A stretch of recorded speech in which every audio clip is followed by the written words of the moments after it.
Hello my friends, দেখতে দেখতে 1.5 মাস হয়ে গেল দুর্গাপুজো হয়ে গেছে। কিন্তু সেই দুর্গাপুজোর রেশ আমাদের মধ্যে কিন্তু কোথাও না কোথাও এখনও রয়ে গেছে। সে 1.5 মাসই হোক বা 6 মাসই হোক, দুর্গাপুজোয় কাটানোর সময়গুলো আমাদের মনের মধ্যে সবসময় একটা আনন্দের অনুভূতি নিয়ে আসে। আর তার সাথে নিয়ে আসে নেক্সট ইয়ার পুজোতে আমরা কী প্ল্যান করব, তারও একটা প্ল্যান পরিকল্পনা আগে থেকেই শুরু হয়ে যায়।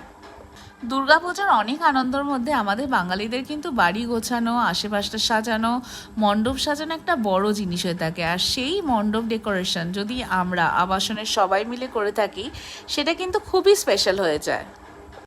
আমাদের আবাসনে কিন্তু প্রতিবারই আমরা মোটামুটি নিজেদের হাতেই প্যান্ডেল ডেকোরেশন করে থাকি, এবং এবারও same like the other years আমরা নিজেরাই এই প্যান্ডেল ডেকোরেশন করার আইডিয়া নিয়েছিলাম। আমরা হয়তো কোর টিমে 3-4 জন ছিলাম যে আমরা আইডিয়া দিয়ে এক্সিকিউট করব, বাট যেদিনকে আমরা ফাইনাল কাজ করি সেদিনকে আমরা সবাই মিলে একত্রিত হয়ে সমবেত হয়ে রাত্রিবেলা 4টে অবধি বসে বসে এই কাজটা করেছিলাম। এবার আমাদের থিম ছিল হচ্ছে গিয়ে আলপনা আর কলকাতা চিত্র, সাদা, লাল আর কালোর মধ্যে।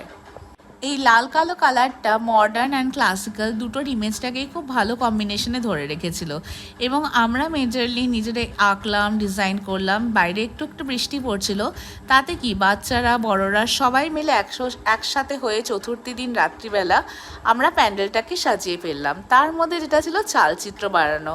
হঠাৎ করে দেখা গেল যে আমাদের মা দুর্গার পেছনে যে চালচিত্রের জায়গাটা আছে সেখানে ডিজাইনটা ভীষণ খালি খালি লাগছে, আর সেই মাত্রই ভাবা মাত্রই আমি আর মধুমিতাদি এই ডিজাইনটা করতে লেগে গেলাম, এবং সব মিলিয়ে আমাদের প্যান্ডেলের ডিজাইনটা কিন্তু খুবই সাবেগী একটা সুন্দর ডিজাইন হয়েছিল।